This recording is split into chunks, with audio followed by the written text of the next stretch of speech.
दोस्तों, क्या चुनाव खत्म होते ही देश की जनता पर महंगाई का महाप्रहार होने वाला है? क्या सरकार अब धीरे धीरे जनता को उस कड़वी सच्चाई के लिए तैयार कर रही है जिसे चुनाव तक छुपा कर रखा गया है?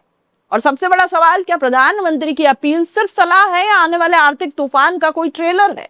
क्योंकि पहली बार देश के प्रधानमंत्री जनता से कहने लगे हैं कि तेल का खर्च कम करो, सोना मत खरीदो, विदेश घूमने मत जाओ, वर्क फ्रॉम होम करो, पेट्रोल डीजल बचाओ, मेट्रो और ट्रेन में सफर करो। अब जरा सोचिए, अगर देश में सब कुछ सामान्य हालत में है, अगर अर्थव्यवस्था दुनिया की सबसे तेज रफ्तार अर्थव्यवस्था है, अगर भारत $5 ट्रिलियन इकोनॉमी बनने जा रहा है, तो फिर अचानक जनता को संयम और त्याग का पाठ क्यों पढ़ाया जा रहा? दोस्तों, राजनीति में ना टाइमिंग बहुत ज्यादा मायने रखती है, आपको मानना पड़ेगा। और यही टाइमिंग अब सवालों के घेरे में है। क्यों? क्योंकि ये ज्ञान जो है वो चुनाव से पहले तो नहीं आया। अब 5 राज्यों में वोट पड़ रहे थे, तब सरकार कह रही थी कि नहीं नहीं नहीं, सब कंट्रोल में है, कोई संकट नहीं है, भारत दुनिया के सबसे मजबूत अर्थव्यवस्था है। लेकिन जैसे ही चुनाव खत्म हुए, शपथ ग्रहण खत्म हुआ, रोड शोज खत्म हुए, वैसे ही जनता से कहने लगे कि भैया सोना मत खरीदो, तेल बचाओ, विदेश मत जाओ। और यहीं से विपक्ष सरकार पर अब टूट पड़ा है। राहुल गांधी ने सीधा हमला बोलते हुए कहा कि यह उपदेश नहीं है, सरकार की नाकामी का जीता जागता सबूत है।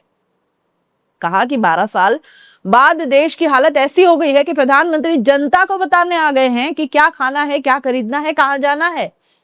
अखिलेश यादव ने इसे बीजेपी की विदेश नीति की विफलता बताया है। संजय सिंह ने भी कहा कि चुनाव तक आपका बोझ उठाया गया, अब जनता को अपने हाल पर छोड़ दिया गया।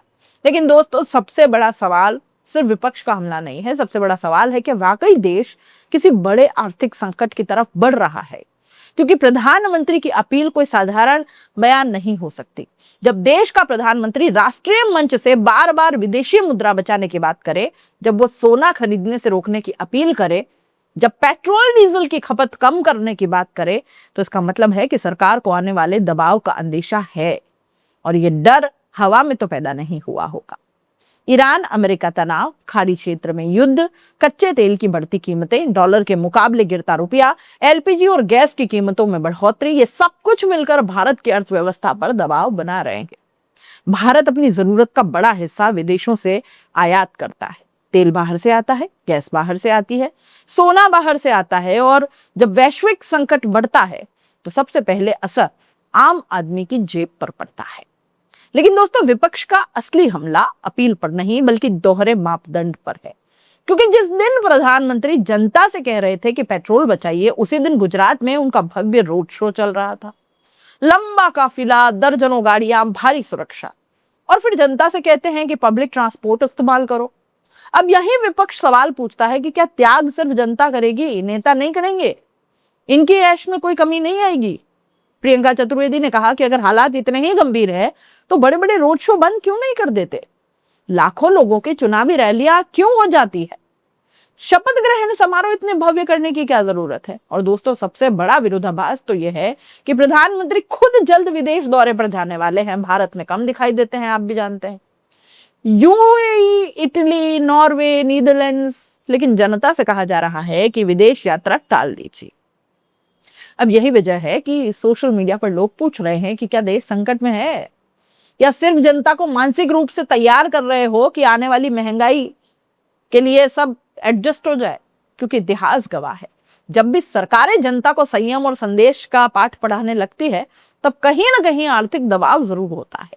और अब सरकार के मंत्री भी संकेत देने लगे हैं। देवेंद्र फडणवीस कहते हैं कि दुनिया में तेल और गैस का संकट बढ़ रहा है। दिलीप घोष कह रहे हैं कि लंबे समय तक युद्ध का असर भारत पर भी पड़ेगा।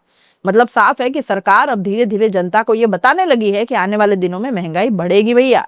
तेल महंगा हो सकता है, गैस महंगी हो सकती है, और शायद इसलिए अभी से बचत का पाठ पढ़ाया जा रहा है। लेकिन दोस्तों, यहाँ सबसे बड़ा सवाल पारदर्शिता का है।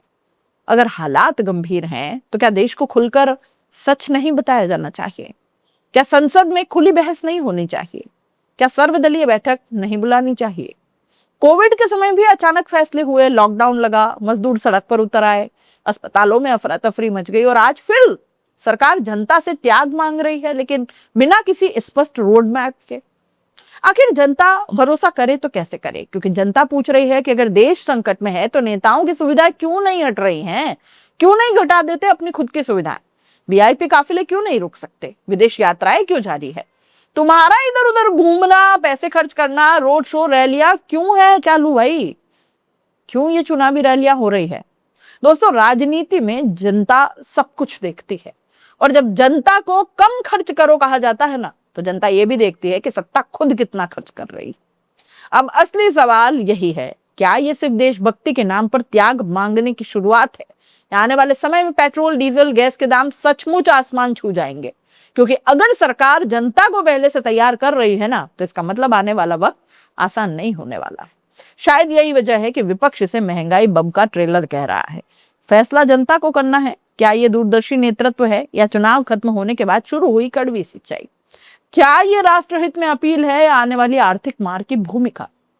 एक बात तय है, देश की राजनीति अब नए मोड़ पर खड़ी है, जहां सवाल सिर्फ महंगाई का नहीं है, बल्कि भरोसे का भी है।